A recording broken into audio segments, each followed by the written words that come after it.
esse tópico, né, quer dizer, o desenvolvimento do processo de trabalho, é o começo do parágrafo, né? Uhum. E aqui ele já vai discutir a questão do estranhamento, a questão da elevação, da adequação ao gênero, que é a genericidade humana, quer dizer, o gênero, né, a adequação dos homens ao gênero deixa de ser muda, né? Enfim, essa é a parte. Agora, anteriormente, nós estávamos discutindo a questão, lembra? A questão do reino da necessidade, reino da liberdade, que só pode florescer, quer dizer, o reino da liberdade só pode florescer sobre a base do reino da necessidade. Quer dizer, estava discutindo essa dialética aí entre, quer dizer, mesmo numa sociedade comunista, você vai ter lá o reino da necessidade, né? A base do reino da necessidade. Perfeito. E, né, aí no parágrafo anterior fala da liberdade, né? A liberdade não é algo dado por natureza, né? É o produto da própria atividade humana, né? E o espaço na qual a liberdade se torna possível, ele é dilatado pela própria praxis humana, né? E a praxis é essas decisões humanas entre alternativas, quer dizer, esse é o princípio aí da visão ontológica de praxis, né? É a decisão humana entre alternativas, quer dizer, o homem é um ser que dá respostas, então significa que ele é obrigado, né, a escolher. E a partir dessas escolhas, ele pode se elevar, né, se eleva-se ao mesmo tempo a capacidade dos homens, né, na medida em que se elevam também as tarefas a ele colocadas. Então, isso é muito interessante, porque o que ele está dizendo é assim, que o desenvolvimento da história é o desenvolvimento da ampliação né,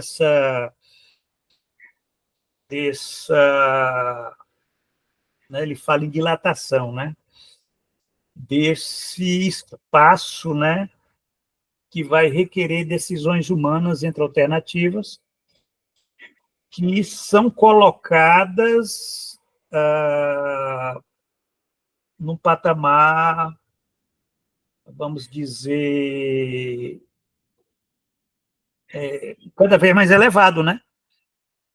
Isso coloca a importância do fator subjetivo, quer dizer, como se o fator subjetivo ele tivesse na história um espaço maior do que ele teria alguns séculos, alguns milhares de anos, né? Eu fico imaginando assim que o fator subjetivo ele não estava sendo colocado, quer dizer, você não tem fator subjetivo no mundo dos animais, né? O mundo dos animais não é o espaço da liberdade, a liberdade é o domínio do fator subjetivo. E esse fator subjetivo é exatamente isso, essa capacidade dos homens, e a capacidade, e ao mesmo tempo necessidade, né? De estarem tomando decisões entre alternativas, né? Quer dizer, só os homens tomam decisões entre alternativas, eu penso, né? Ou será que os animais também eles tomam decisões entre alternativas? Talvez a relação deles com isso seja de outra forma, né? A questão quer dizer, a liberdade nessa perspectiva ontológica é exatamente isso. Ela é uma coisa diferente daquilo que se coloca, por exemplo, no mundo animal, né? Então, o mundo humano, o mundo dos homens tem, né? E agora vamos entrar no próximo parágrafo. Vamos lá. Vamos lá. Muito bem. Então, o desenvolvimento do processo de trabalho. do campo de atividade tem, porém, outras consequências, dessa feita indiretas. Antes de mais nada, o surgimento e a explicitação da personalidade humana.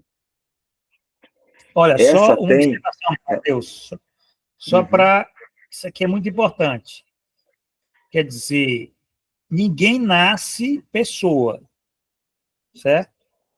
Ninguém nasce pessoa, quer dizer, pessoa, personalidade. Quer dizer, a personalidade, ela surge, ela se explicita como resultado do desenvolvimento do processo de trabalho. Isso aqui é interessante. O trabalho, pensar o desenvolvimento de ser social. Isso é só um ponto de princípio da perspectiva lukashiana. Não sei se você concorda. Mas é interessante, né, que é o desenvolvimento do processo de trabalho. Isso que eu acho bastante interessante.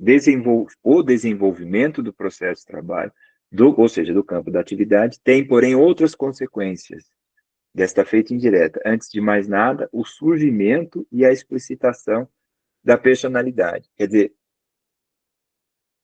há esse salto ontológico que nós estávamos falando no encontro passado, dado pelo trabalho, ele não é algo que deixa, o que promove uma transformação direta, no momento do salto. Ele não muda tudo, não está tudo pronto. Há um desenvolvimento desse processo de trabalho que vai resultar no surgimento e na explicitação da personalidade humana. Quer dizer, esses primeiros seres humanos aí, não sei se ele falaria de uma proto-personalidade, de uma quase-personalidade, de uma personalidade em surgimento e formação, né? Mas você vê que a personalidade ela não está pronta ali, né? Ela está sendo constituída. É interessante essa compreensão que ele vai trazer, né? De processo, né? Ele mantém coerência, né, com as coisas que ele vem colocando antes, né? Agora, é importante que se diga que ele constata isso como sendo esse surgimento e explicitação da personalidade humana como sendo uma consequência indireta do processo de trabalho. Quer dizer, é indireta e nós vamos prosseguir ali aqui, a gente vai ver que tem outras consequências. Quer dizer, ela é indireta, isso significa que ela acontece nas margens, né, e não necessariamente significa que seja linear.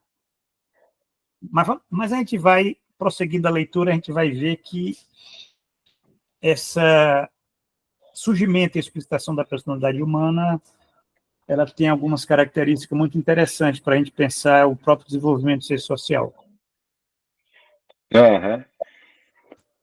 Bom, e então, para justificar aí, né, essa questão do indireto, ele prossegue. A personalidade humana, né, essa tem como base inevitável a elevação das capacidades, mas não é sua simples e linear consecução. Ela tem como base, mas não é uma simples e linear consecução, né? Aliás, é possível constatar que, no desenvolvimento até agora verificado, manifesta-se, inclusive, entre os dois processos, a elevação das capacidades e o surgimento e a explicitação da personalidade, uma frequente relação de oposição. Uma posição que se apresenta diversamente nas diferentes etapas do desenvolvimento, mas que se aprofunda à medida que este se torna mais elevado.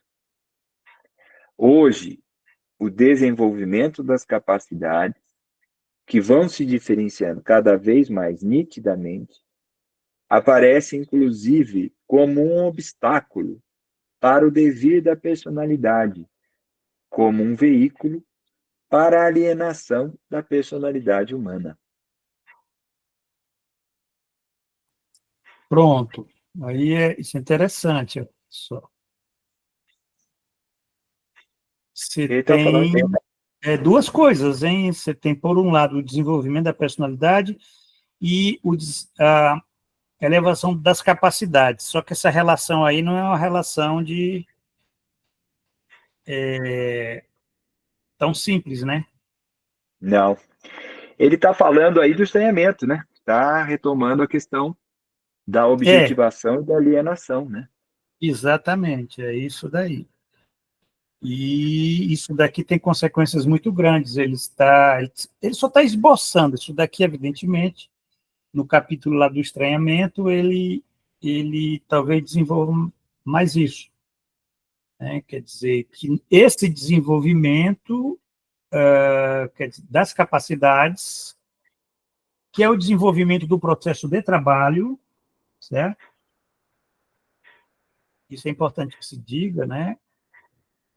Tem uma relação entre desenvolvimento das forças produtivas, desenvolvimento das capacidades. Agora, que relação tem isso com o devido à personalidade? Né? Quer dizer, essa é a questão, o devido à personalidade. Quer dizer, o vir a ser da personalidade. Quer dizer, você se tornar uma pessoa humana, né? Quer dizer, o que é desumanização? A desumanização é a despersonalização, né? Esse é o conceito mais simples aí de alienação na perspectiva marxista, né? A despersonalização, com tudo aquilo que você, no campo da psicologia, sabe mais do que eu, o que é que implica esse bloqueio do devir da personalidade, porque é como assim, né? Você não nasce pessoa, né? E esse conceito de pessoa é um conceito muito especial. Giovanni, queria fazer uma nota aqui, que esse parágrafo que a gente acabou de ler, nesse texto, ele se relaciona diretamente com o último parágrafo da página 7 desse mesmo texto, onde ele vai falar do valor e do dever ser. E ele vai falar também do ser em si e do ser para nós, né? Colocando o valor como um produto do trabalho, né? Como surgimento desse trabalho, da objetivação, né? do ser humano, né? No seu processo de trabalho. Né? Esse valor que vai ser colocado, né? Vai ser posto, né? Nessa relação de trabalho, de forma, através de uma ação que leve em consideração as necessidades, né? Sociais, digamos assim, imediato, por um processo ideológico mesmo, nesse processo de escolha do sujeito, né, que dá sentido, né, à sua ação, né, a teleologia que está ali por trás, essas escolhas que ele faz também tem uma mediação ideológica. Então, mostrando essa articulação dos complexos que o Lukács sempre vai fazer essa costura, né? Que nessa parte que a gente resgata aqui, da página 7, ele está trazendo o trabalho, mas ele está falando muito da questão ainda da alienação, né? E nós estamos lá no estranhamento. E essa articulação, na ontologia, ele vai fazendo, deixando muito claro, que é um texto bastante longo. Aqui, como é um texto mais resumido, ele não tem tanta chance de ir e voltar, né? Mas para quem está nos escutando aí, é interessante retomar aquele parágrafo e poder ler de novo, né? O último parágrafo lá da página 7, para poder pensar, então, essa articulação que ele está fazendo aqui, né? É Entre os interessante, complexos e complexos, né? muito interessante. Inclusive, eu estava vendo aqui novamente esse parágrafo aí, né? Que você faz referência sobre as categorias de valor de DVC, né? Uhum. Que é um longo que é exatamente o ápice daquela discussão que ele faz aqui sobre a praxe social, né? Uhum. A praxe social, quer dizer, o que é a praxe social? É a decisão entre alternativas acerca de posições teleológicas futuras, tal, e aí depois vem esse parágrafo que você faz reverência sobre essas categorias que ele não desenvolve, porque isso aqui é só um esboço, Uhum. mas sobre as categorias, a categoria de valor, né? O que é o valor para ele, né? Amarrando aí o complexo do trabalho, né? Complexo do É, trabalho, complexo ideológico, complexo. exatamente, é a base é o complexo do trabalho, né? Uhum. E a questão do DVC, ele discute, inclusive, deixa eu ver aqui, ele desenvolve essa questão aqui do DVC, e aí onde é que ele vai chegar? Porque é interessante ver como é que o Lukács ele vai amarrando aqui. Bom, isso aqui é um esboço, então ele não tem a função de desenvolver, mas como é que ele vai ligando um ponto a outro, né? Então, isso aí fica como uma dica, né? Quem, Uhum. quem quiser pegar esse texto depois e tentar ver o esquema lógico do autor, né?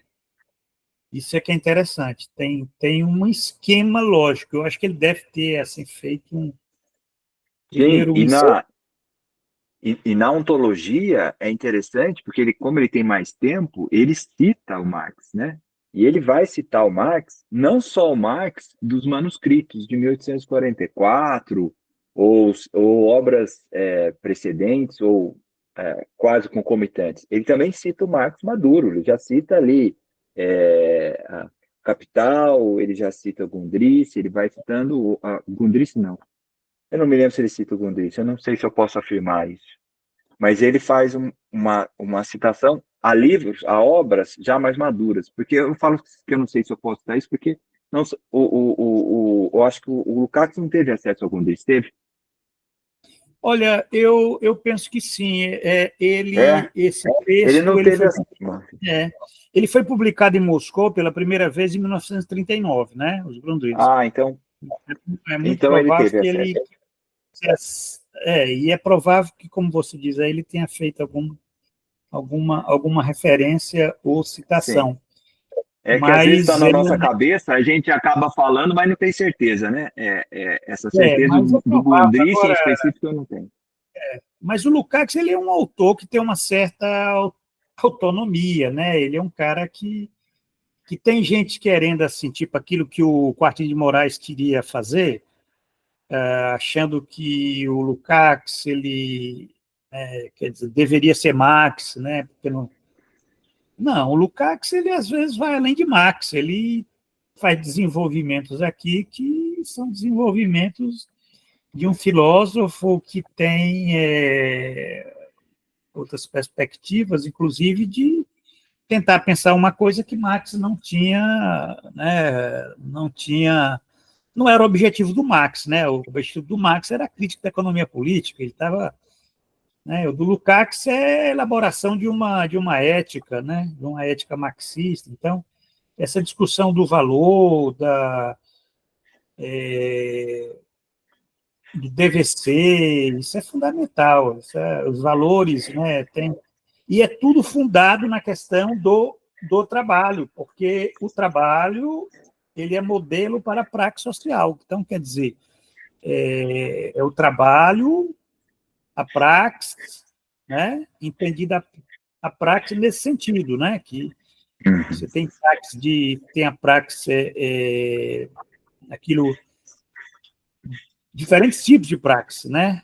Então, agora, todas essas práticas, esses tipos de praxe, têm como modelo o trabalho. Né? Tem a praxe política, tem a praxe artística, a praxe científica, a praxe cotidiana, né? Enfim.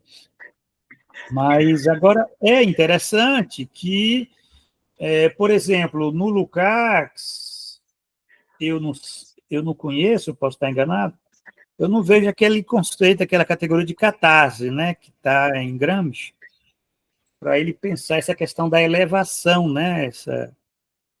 Essa elevação de um momento para o outro, né? Quer dizer, o Lukács ele ele concebe uma elevação, né? Ele concebe uma elevação. Isso que a gente está vendo aqui, ele já, mas especificamente essa categoria ele não, né? Que é uma categoria que está, onde é que está essa categoria de catarse? Ela está na estética, né? Aí É está na isso que eu ia perguntar para você, se ela não estaria na estética do Lukács, né? ela está na tragédia antiga, né? Antiga tragédia, sim, provavelmente se encontra, mas para pensar isso que é, vamos dizer, esse devido à personalidade, né? Né? Isso, pelo menos aqui nesse esboço, não tem nada, Não. né, que a gente possa dizer, né? Talvez porque em Gramsci isso se coloca de uma forma muito necessária, né?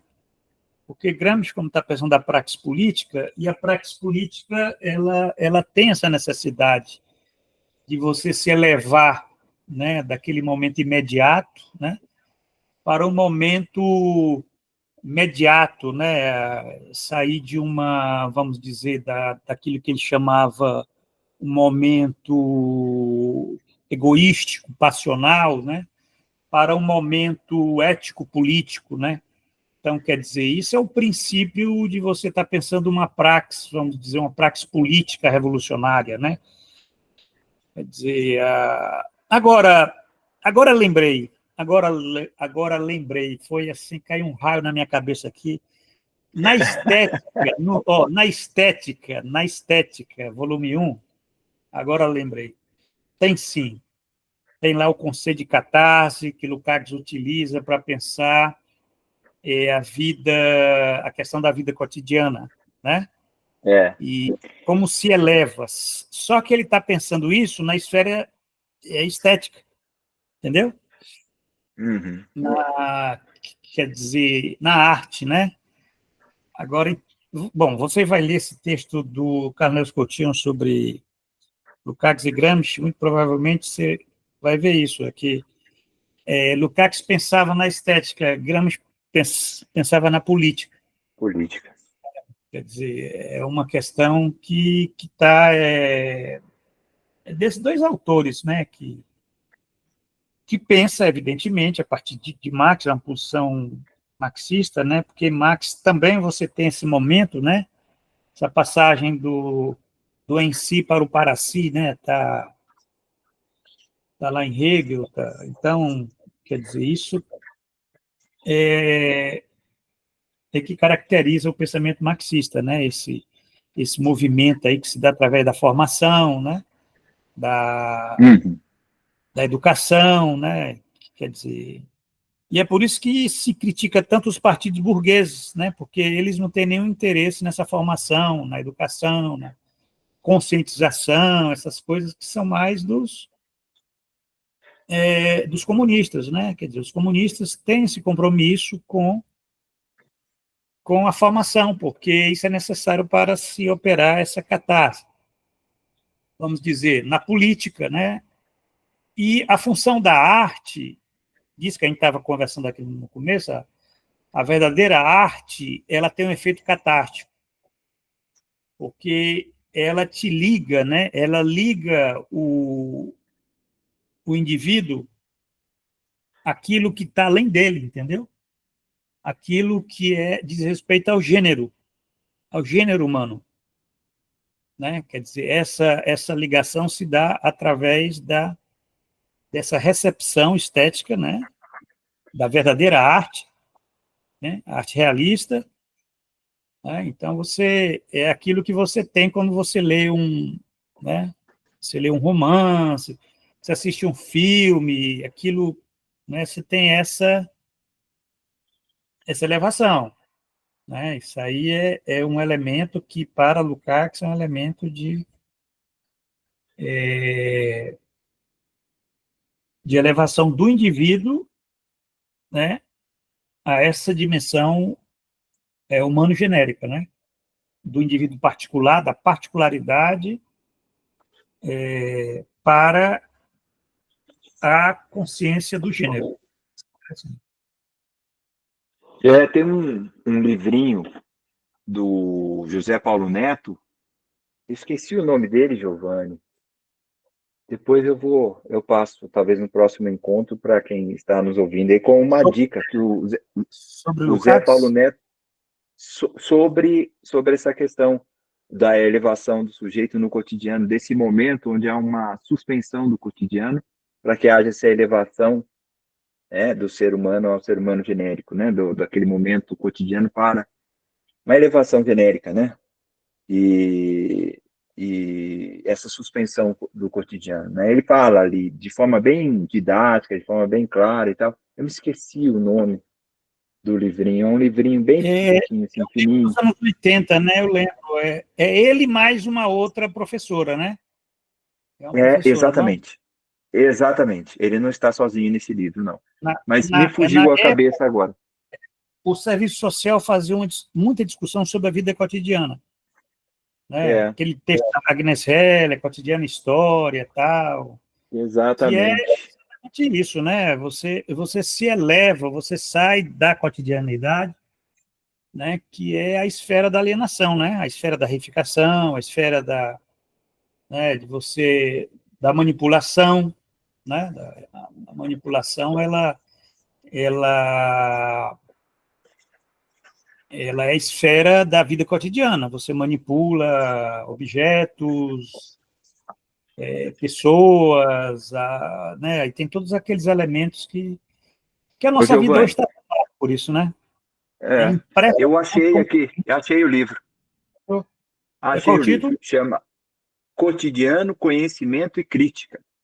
Exato. José Paulo Neto e Maria do Carmo Brant de Carvalho.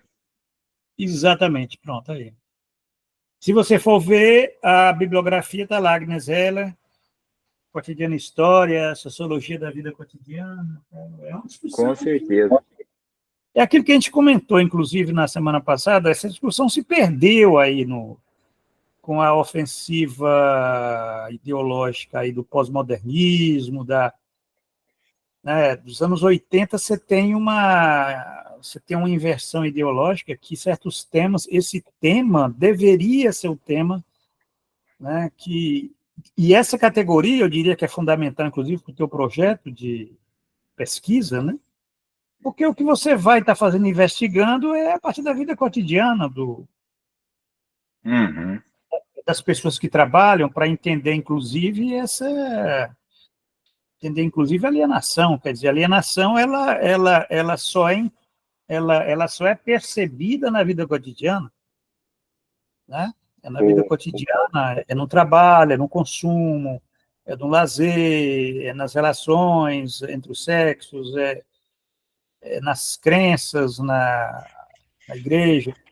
Quer dizer, é na vida cotidiana, isso aí é uma categoria fundamental, e desprezada essa categoria, inclusive, hoje quem é que discute vida cotidiana hoje? Eu fico pensando aqui, estou tentando encontrar algum autor, né, marxista, né? Não tem, a psicologia até... Mas no serviço social era muito forte essa categoria.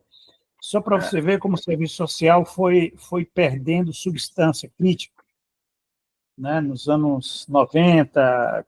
Quer dizer, esse transformismo, ele foi muito completo, inclusive dentro dessas questões do campo intelectual, acadêmico, viu?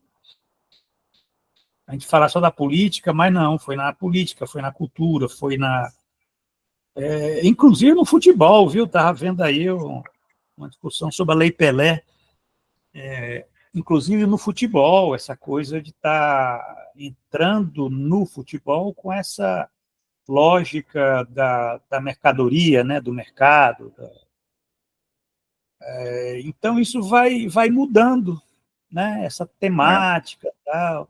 A própria temática da alienação, né, que se tornou até maltratada pelos marxistas. Né? Maltratada pelos marxistas. Quem é que... Quem é que fala em alienação? Tem que fazer uma pesquisa aí. Nos últimos 20 anos, né, no campo marxista, da psicologia e da sociologia do trabalho, né? Quer dizer, é claro, né, Ricardo Antunes, eu, quem mais? Rui Braga nunca tratou disso. Então, o que quer dizer? Você não tem um tratamento dessa. Tem a Isso, discussão, né? A Boitempo lançou a nova edição aí do Mesaro, as teorias da alienação em Marx. Mas eu digo assim, um tratamento mais substancial, entendeu? Dessa temática na. Agora, ela está presente na psicologia organizacional, você tem muitos temas que, ó, o tema da alienação aqui, né? Você tem discussão aí sobre esses adoecimentos psíquicos, déjà, essa coisa, mas não é uma perspectiva materialista, né? Como perspectiva marxista, de vincular isso a, né, fazer a crítica, né, da economia política.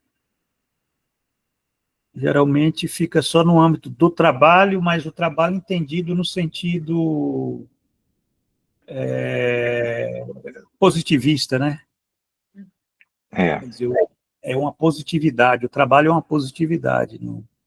Quer dizer, é uma organização, é uma gestão, né? É uma empresa, é um local, né? Não é um capital, né? Não é um metabolismo social. Mas, enfim. Eu acho que dá para ler mais um parágrafo pequeno aqui, né, Matheus? Antes da vamos lá, gente. Vamos lá. vamos lá. Já com o trabalho mais primitivo, a adequação dos homens ao gênero deixa de ser muda. Todavia, no princípio e em sua imediaticidade, ela se torna apenas um ser em si. A consciência ativa do respectivo contexto social economicamente fundado. Por maiores que sejam os progressos da sociabilidade, por mais que seu horizonte se alargue, a consciência geral do gênero humano não supera ainda essa particularidade da condição do indivíduo e do gênero, dada em cada oportunidade concreta. Vamos lá ler esse próximo daqui, que eu acho que é interessante. Ele vai agora falar da elevação. Vamos lá. Todavia, a elevação da adequação ao gênero jamais desaparece completamente da ordem do dia da história. Marx define o reino da liberdade como um desenvolvimento de energia humana que é fim em si mesmo, como algo, portanto, que tanto para o homem individual quanto para a sociedade tem um conteúdo suficiente para transformá-lo em fim autônomo. Antes de mais nada, é claro que uma tal adequação ao gênero pressupõe um nível do reino da necessidade do qual, no presente momento, ainda estamos muito longe. Só quando o trabalho for efetiva e completamente dominado pela humanidade, e, portanto, só quando ele tiver em si a possibilidade de ser não apenas meio de vida, mas o primeiro carecimento da vida, só quando a humanidade tiver superado qualquer caráter coercitivo em sua própria autoprodução, só então terá sido aberto o caminho social da atividade humana como um fim autônomo. Pronto, tá aí, beleza. Que é isso daí, né? Quer dizer, olha só que coisa, hein? Ele está falando aqui de uma elevação maior do que eu imaginava, porque ainda estamos muito longe. Imagine hoje, né? Mas não é um processo do desenvolvimento tecnológico, das forças produtivas, não. É outra coisa, porque hoje, quer dizer, na época dele, hoje nós estamos muito mais desenvolvidos que na época dele, em termos tecnológicos, né? Mas nunca o trabalho foi tanto considerado como apenas meio de vida.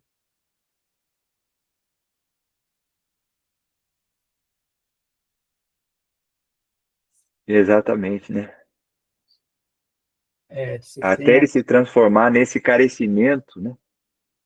Numa falta de algo que não se tem, mas se deseja, né? é, Né? E exatamente, não, né? É porque como a gente se eleva sobre o reino da liberdade, da necessidade, né? O reino da liberdade, essa transformação desse reino da liberdade num reino de carecimento, né? Numa possibilidade de carecimento é um passo longo, eu nem sei se é um salto, enfim, é um passo longo, né?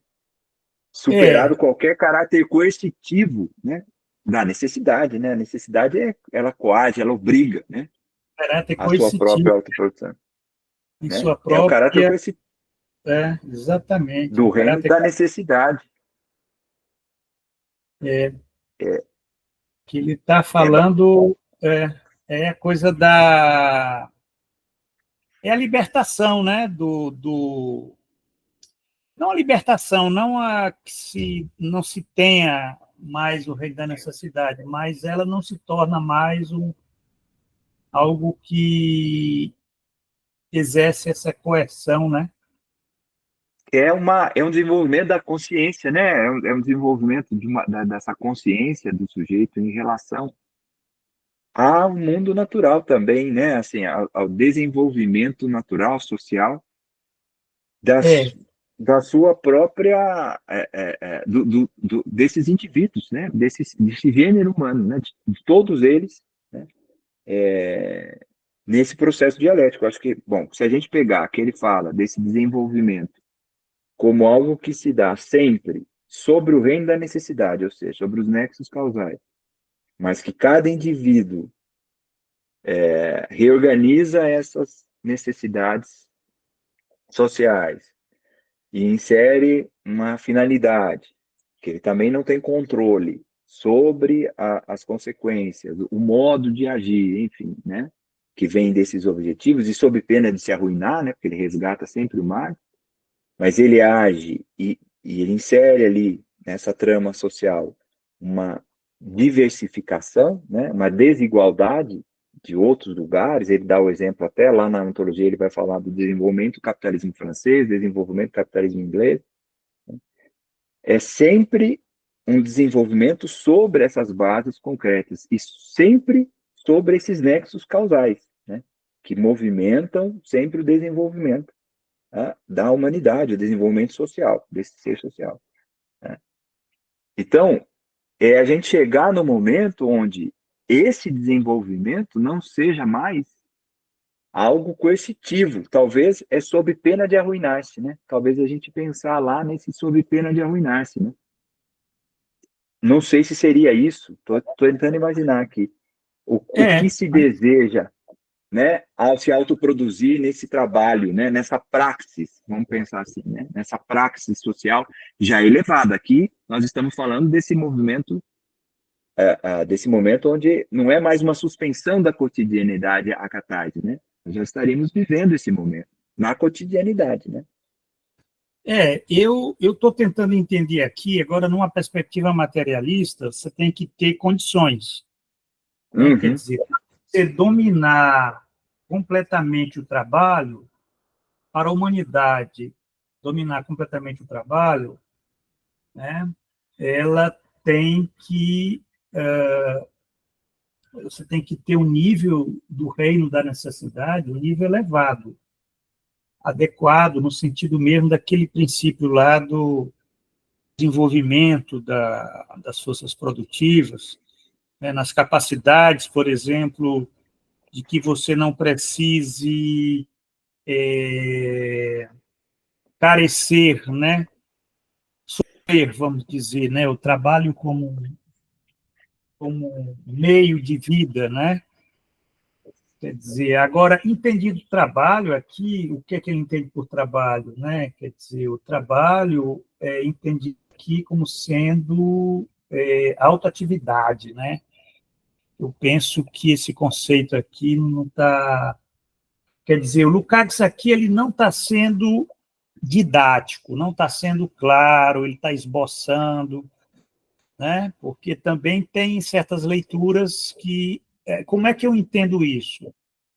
Quer dizer, eu me aproximo muito da leitura, por exemplo, do pessoal lá do Robert Kurz, tal, quer dizer, Manifesto contra o Trabalho. Mas esse trabalho aí é entendido como sendo aquilo que te domina, uma atividade que te domina, que te coage, né, que te obriga, né, é meio, né, quer dizer, é essa atividade que é o trabalho. Essa atividade, ela é uma atividade que você tem que, né, você tem, quer dizer, a humanidade ela tem que dominar para poder se emancipar. Agora, aí o que é que vai ter? Qual a atividade que, de fato, vai ser essa, né, quando o trabalho for efetivo e completamente dominado pela humanidade, ele diz aqui, né? Quer dizer, o que é ser completo e efetivamente dominado pela humanidade? Significa que vai ser outra coisa, né? Vai ser outra coisa. O trabalho ele vai ser só o primeiro carecimento da vida. Quer dizer, é só o primeiro, não é todos os carecimentos, ele não é, vai ser só o primeiro, vai ser a base, é claro que tem, né? Mas a vida não vai se reduzir a, né, aquela atividade. Então, eu penso que é nesse sentido, né, de atividade. Talvez esse conceito de trabalho que a gente entenda, a gente pensa, né, sociologia do trabalho, né, quer dizer, não é sociologia da atividade, da praxis, de uma atividade, quer dizer, é uma atividade alienada, né, uma atividade estranhada. O Marx diz que ele diria, você tem que estar livre, né? Uma sociedade emancipada, você estaria livre do trabalho, né? Quer dizer, para isso você precisaria, ele não ocupar tanto tempo na tua vida, né? Você imagina o que seria isso, né? Isso seria a utopia marxista, né? Quer dizer, você reduzir da vida das pessoas esse espaço que essa coerção existe, entendeu? Eu fico pensando, Giovanni, quanto isso, porque nós estamos uma parte aqui que ele está muito próximo da questão do estranhamento, discutindo essa questão, né? E ele, na ontologia, tem uma parte bem no começo, quando ele vai falar do estranhamento, ele fala que o estranhamento como um fenômeno exclusivamente histórico-social, que emerge em certos picos de desenvolvimento em curso, assumindo a partir daí formas historicamente sempre diferentes, cada vez mais marcantes. A sua constituição, portanto, não tem nada a ver com uma condição humana universal, possuindo menos ainda qualquer universalidade cósmica. E aí eu fico pensando, né, se ele está colocando isso aí como também uma forma, não sei se superação, se a gente poderia pensar numa superação do estranhamento, seria possível? É boa pergunta, uma boa pergunta, porque a superação do estranhamento implicaria no quê? Implicaria que nós tenhamos uma sociedade que ela libere, né, quer dizer, impeça qualquer obstáculo ao devido à personalidade, né? Quer dizer, e aí você teria que lidar com várias situações, né? Você pensar na família, pensar no lazer, pensar no consumo, pensar na própria atividade, né? Quer dizer, no trabalho. Quer dizer, eu penso que cada instância dessa é uma instância que pode impedir o devido à personalidade, né? Porque o estranhamento, ele não diz respeito só, por exemplo, ao local de trabalho, entendeu? Essa é a leitura que eu faço. Eu penso que esse conceito de estranhamento está muito ligado a essa questão do devido à personalidade. E que, né, ocorre de forma indireta, né? Você tem um desenvolvimento das capacidades, você tem um desenvolvimento do processo de trabalho, desenvolvimento das capacidades, né? Que são capacidades que você possa entender assim, as forças produtivas. Agora, não necessariamente significa que você desenvolva, né? Permita esse fluxo, né? Esse devido à personalidade. Né? Essa é a interpretação que eu dou. Quer dizer, você tem aí você tem algo que pode ser casual, né? Talvez nunca se elimine completamente essa questão, porque talvez mude o conteúdo. Né? O estranhamento que a gente tem, por exemplo, numa sociedade comunista, não tem o mesmo conteúdo numa sociedade, né? Capitalista. Nem numa sociedade capitalista é o mesmo de uma sociedade, vamos dizer, antiga, né? Antiguidade. Né? Você tem... Né? E outra coisa, você tem também a questão que ele diz que não é linear, né? Então, isso daí você pode crescer, pode diminuir, pode, inclusive, voltar a se colocar, né? Quer dizer, porque esse devido à personalidade, aí entra um campo que aí seria um tema muito interessante, mas é pouco desenvolvido, sobre esse conceito de pessoa, né? O que é que o Lukács entende por devido à personalidade, essa questão qual a diferença da pessoa para o indivíduo, né? O sujeito, né? Esse conceito de pessoa se torna muito forte, por quê? Porque, né, enfim, como é que seria esse conceito marxista de pessoa? Eu tenho um texto aqui do Guy Doldrini, eu vou ver se eu encontro o PDF dele, eu vou te mandar. Lukács e o caminho marxista ao conceito de pessoa. Isso é muito interessante. É um artigo, né? Foi publicado em 1993, Guido Oldrini. Inclusive, Guido Oldrini, ele uma das especialidades dele é o cinema. Eu até estou lendo um livro dele sobre o cinema no século XX. E é lucasiano. E ele escreveu esse artigo aqui, muito interessante, do conceito de pessoa, né? E eu vou ver se eu encontro o Pascoal Seri. Então, essa questão aí é uma questão em aberto, certo? Essa é uma reflexão de ponta, uma reflexão nova, vem mesmo numa perspectiva. É bem Lukács, né? Quer dizer, a gente está entrando num campo e o Lukács, ele organiza algumas categorias aqui muito interessantes, né, para se pensar, inclusive, esse tema que você está desenvolvendo aí, porque se você verifica hoje,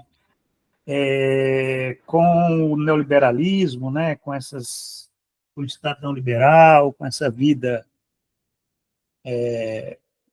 vida burguesa, ela entra numa agudização do estranhamento, que é uma coisa impressionante, quer dizer, principalmente no país como o nosso, né? Aqui para você ser pessoa, né? Tá difícil, tá muito difícil. A alienação ela é muito forte, né?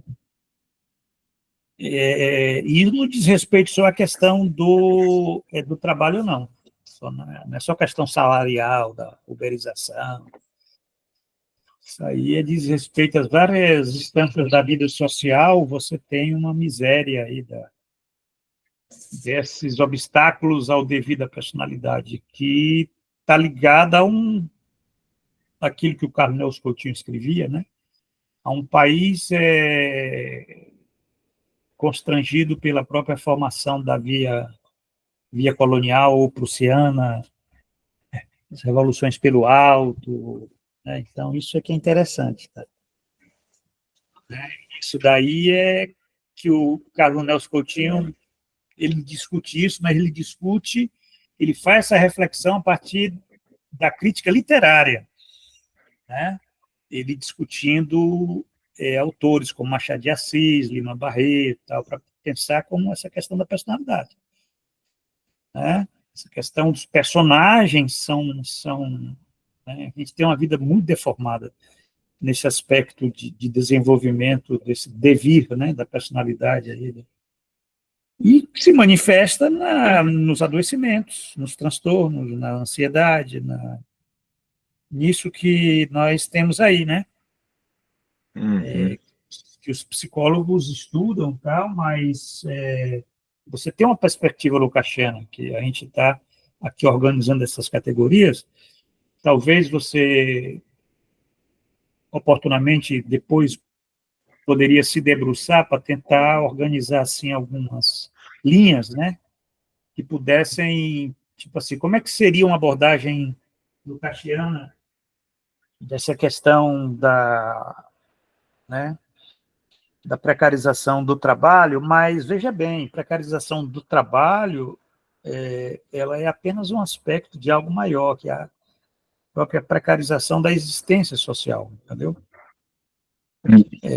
Da vida social. Aquilo que, de um certo modo, eu caminhei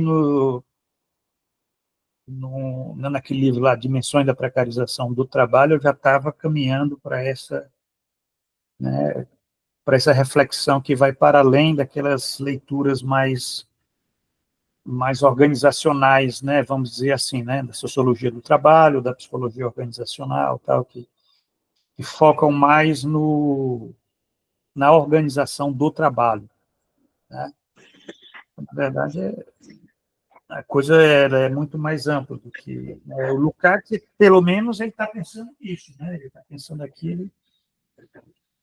Olha só, Marx define o reino da liberdade como desenvolvimento de energia humana, que é um fim em si mesmo, quer dizer, energia humana.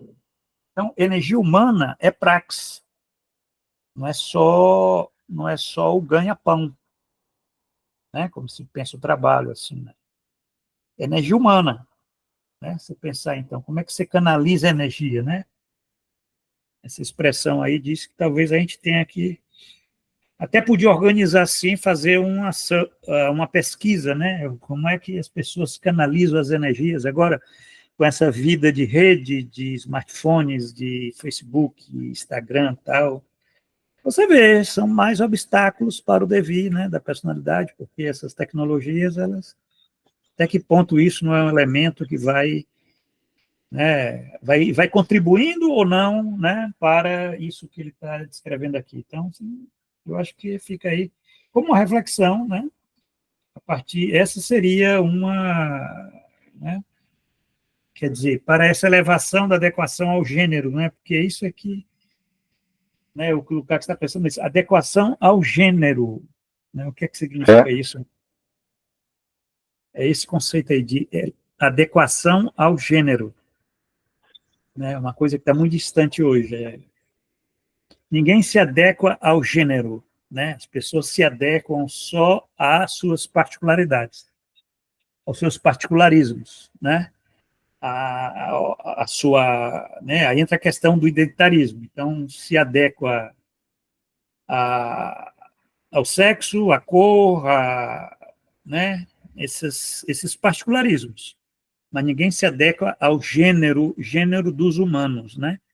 Não é gênero no sentido de, como a ideologia identitarista fala aí, Adequação ao gênero é nesse sentido mesmo, que isso significa você desenvolver a personalidade, né? A personalidade, ela tem sentido de elevação. Aí entra esse conceito de elevação. Aqui eu não falo em catarse porque ele está falando de elevação, adequação ao gênero, que é algo que, né, a adequação dos homens ao gênero deixa de ser muda, né?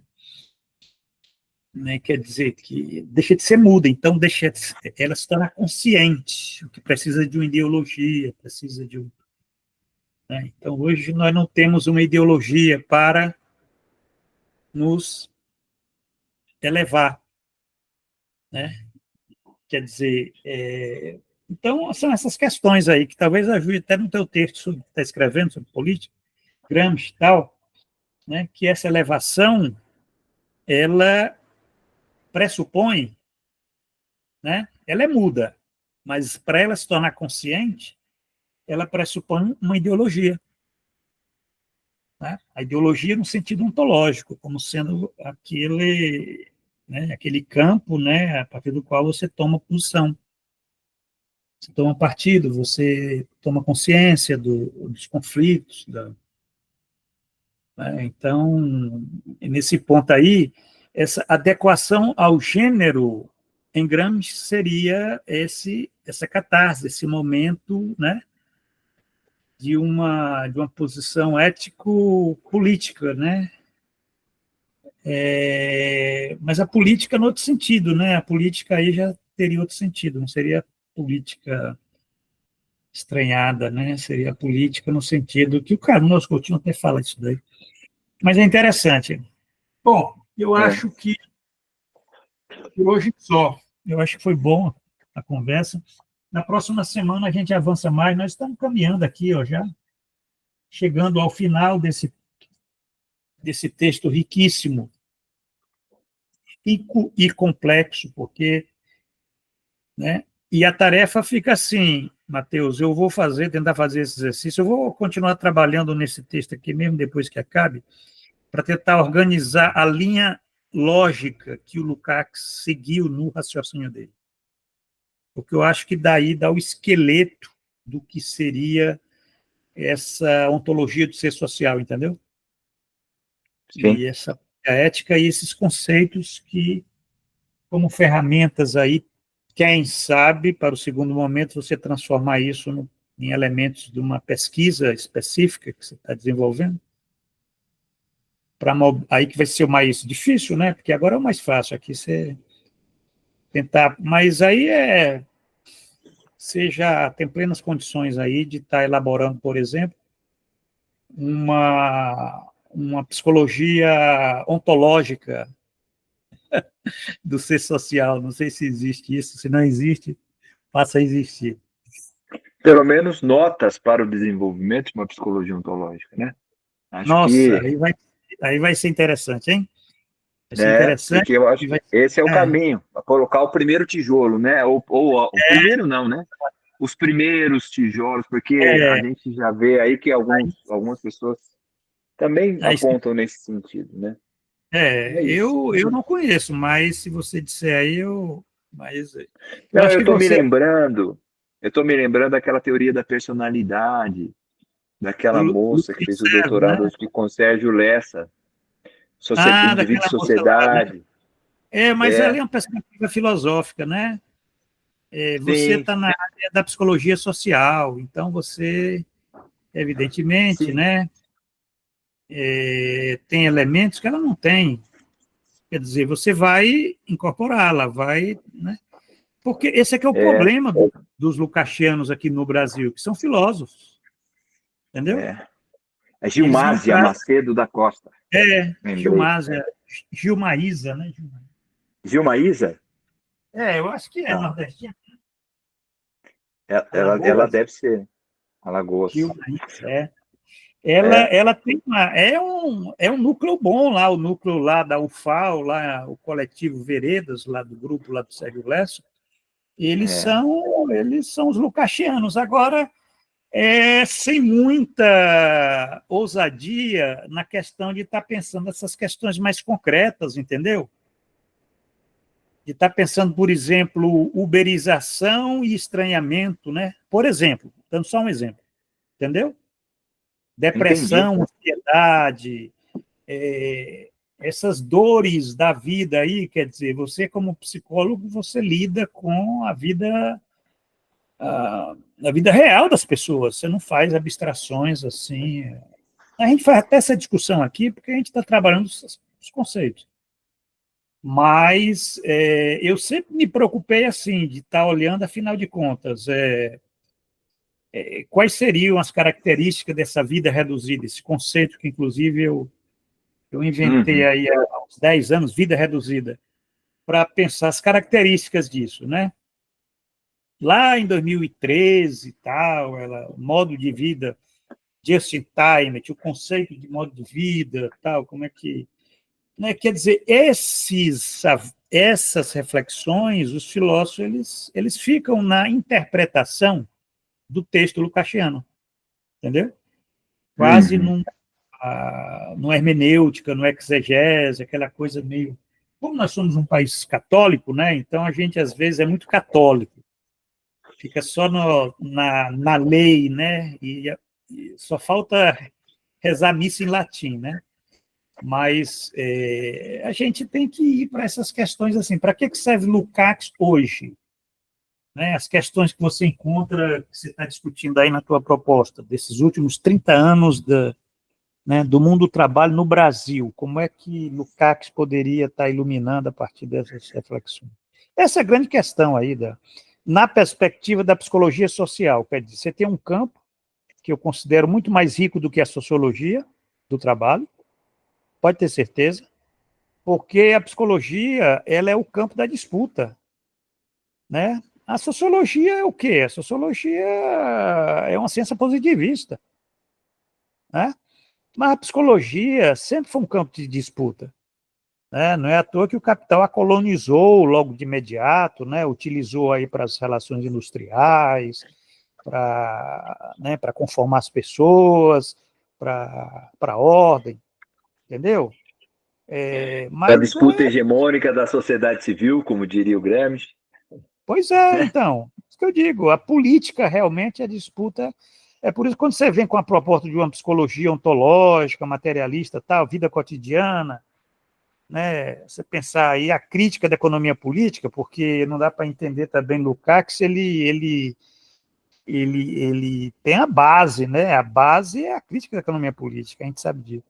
Então aí você já muda outros referentes aí, né, de uma reflexão dentro de uma academia, de um campo que, sinceramente, depois você me diz se na área que você está, na área da psicologia social, existe alguma luz assim que você diga, olha, essa pessoa aqui é meu parceiro aqui, estamos refletindo de forma muito conjunta, né? Eu não conheço, se você conhecer, você me indica, autor, tal, né? Assim, dentro de uma perspectiva materialista, histórica, entendeu? Marxista, eu estou dizendo campo marxista, não estou dizendo... Tem gente progressista, tem campos, tem reflexões interessantes, não falta. Mas eu estou dizendo assim, para pensar essas questões aqui, certo? Essas questões específicas dentro de um campo marxista bem delimitado por essas categorias. Eu vou ver se eu encontro esse texto do Guido Oldrini e passo para você aí. É um texto muito interessante, esse conceito de pessoa, certo? Que ninguém utiliza. Por sinal, ninguém utiliza esse conceito de pessoa. Eu utilizei naquele livro lá, Tragédia de Prometeu, que é um livro que merece uma reedição, tanto que eu passo a utilizar o termo, né, pessoa que trabalha, né? Pessoa que trabalha, então, quer dizer, mas ninguém entendeu o que eu quis dizer com isso, né? Pessoa que trabalha. É um sentido até contraditório, né? Porque essa pessoa que trabalha, esse trabalho aqui, ela coloca obstáculo ao devido à pessoa. Então, isso é o conceito de pessoa, que é um conceito interessante, que não é o conceito de indivíduo nem de sujeito, em geral utilizado, né? Eu acho que nem o Ricardo Antunes, ele fez essa saliência, assim como a gente está fazendo aqui essa leitura do Lukács. Mas